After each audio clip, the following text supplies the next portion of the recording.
उधर आपको बता दें कि सीएम मनोहर लाल ने गुरुग्राम के अप्रैल हाउस में दरअसल आबकारी एवं कराधान विभाग की वन टाइम सेटलमेंट योजना का शुभारंभ किया। साथ ही सभी को नव वर्ष की शुभकामनाएं दी। सीएम मनोहर लाल ने कहा कि नई योजना से व्यापारी बकाया टैक्स दे पाएंगे। साथ ही कहा कि समाज को खुशहाल और सुखी बनाना है, इसके लिए विवादों का समाधान कार्यक्रम शुरू किया है। साथ ही कहा कि हमारी सरकार में दर्जनों योजनाएं चलाई जा रही हैं, जिसका लोगों को काफी फायदा मिल रहा है। सीएम ने बताया कि टैक्स समस्या के समाधान के लिए ही नई स्कीम लॉन्च की गई है। उन्होंने बताया कि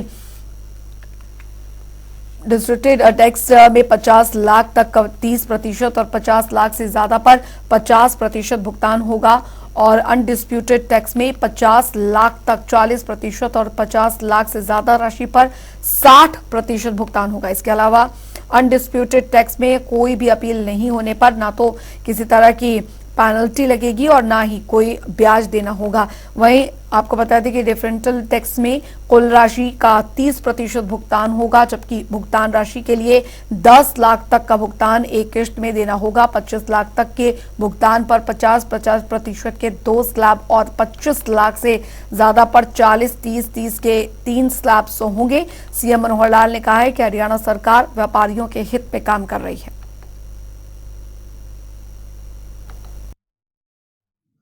कि मान लो किसी को लगता है कि मेरा टैक्स ज्यादा है, मैं एक साथ नहीं भर सकता, उसकी भी एक सुविधा दे रहे हैं। अगर तो 10 लाख तक है फिर तो एक साथ ही देना है। 10 lakh is not such amount कि जिसको पे नहीं किया जा सकता। अगर 10 लाख या इससे नीचे है तो जैसे ही वो ये फाइनल सेटलमेंट अमाउंट का OTS 1 में जैसे अप्लाई करेंगे 10% 10 लाख रुपए तक जो राशि वो देके करेंगे।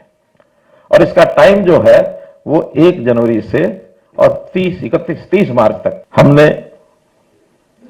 पिछले वर्षों में जब से ये शासन का सत्ता का काम हमारे जिम्मे लगा, लगातार प्रयत्न करते हैं कि जिस समाज को हमने खुशहाल बनाना है, सुखी बनाना है, उसकी सेवा करनी है, उसके सामने कौन कौन सी कठिनाइयां हैं, कौन कौन से ऐसे विषय हैं जिसके कारण उसको पीड़ा होती है।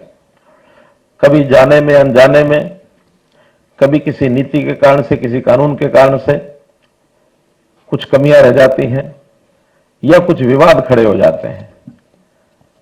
क्योंकि चलता सिस्टम है, बहुत ऐसे विवाद आते हैं। तो हमने एक कार्यक्रम शुरू किया, विवादों का समाधान। जब GST लागू हुआ तो उस समय बहुत बड़े असमंजस में सब लोग थे, पता नहीं क्या होगा, कैसी योजना होगी। और बहुत से शहरों में बड़े बड़े ग्रुप्स में लोगों ने स्ट्राइक कर दी, दुकानें बंद कर दी, बाजार बंद कर दिए। GST हम लागू नहीं होने देंगे, ये उस समय विषय था ना। और आज कोई अगर कहे कि चलिए वापस पुराना सेल टैक्स का और वैट का जो सिस्टम था उसको लागू करें, GST हटा दें, कोई हटाने देगा नहीं।